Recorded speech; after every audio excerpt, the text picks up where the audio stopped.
The so-called media is trying to paint the protesters out at the Bundy Ranch as right-wing extremists, and even Glenn Beck is quick to jump on board with this peaceful approach, kind of thing, and he's kind of slamming a lot of his own people. I imagine his fan base is dropping like faster than the words off of Obama's teleprompter. However,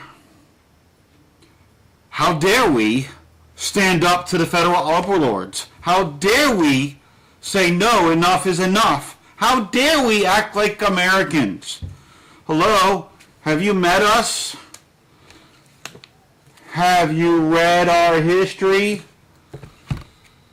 The only reason that Glenn Beck and Communist News Network and MSLSD and all these other stations are even allowed to be on the air is because a group of guys said, we've had enough. So how dare we act like Americans? How dare we stand up to the federal overlords? How dare we stand up to the British? How dare we declare independence? How dare we? Yeah, that's right. We should stop acting like Americans. Absolutely not. Glenn is talking out of two sides of his mouth on this issue.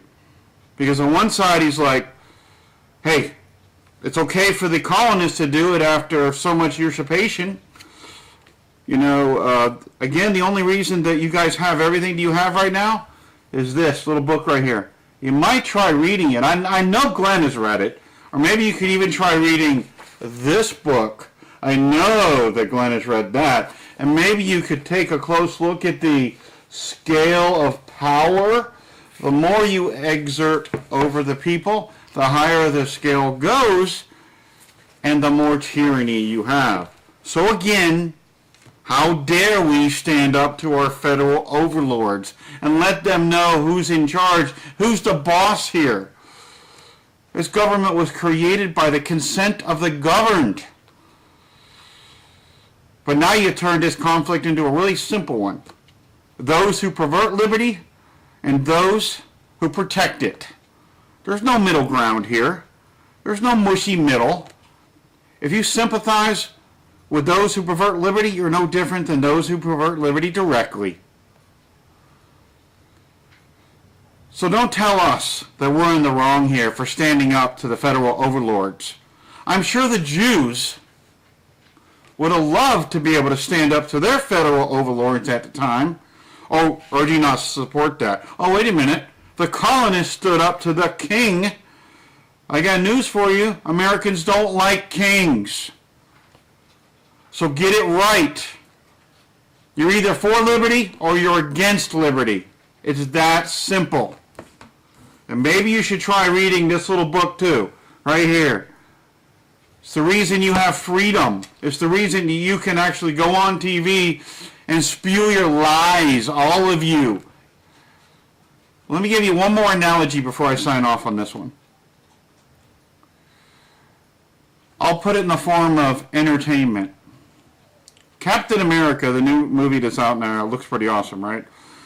The storyline is quite simple. The storyline is that the Hydra, the bad guy, which was a sect of the Nazis during World War II, bided their time for many, many, many generations, and they worked their way into high positions in the federal government and the United States, because they knew they couldn't beat the United States straight out in the battle. There's no way, because we're Americans. We stand up to bullies, like federal overlords. And then, so now all of a sudden they've come out of the woodwork, Hydra, and they're really nothing more than the Nazis reborn, or they're not even reborn, they're just patiently waiting, communist, and now they've come out of the woodwork and they're basically destroying SHIELD, which is the protection arm that's supposed to protect the planet.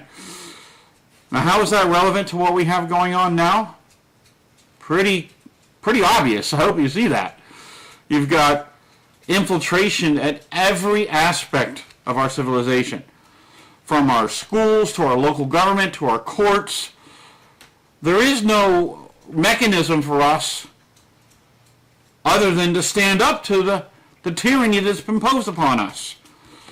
The British did it, and hello, again, I hate to keep pointing this out, but have you met us? We're Americans. We stood up to the Nazis. We stood up to the communists. We stood up to the fascists.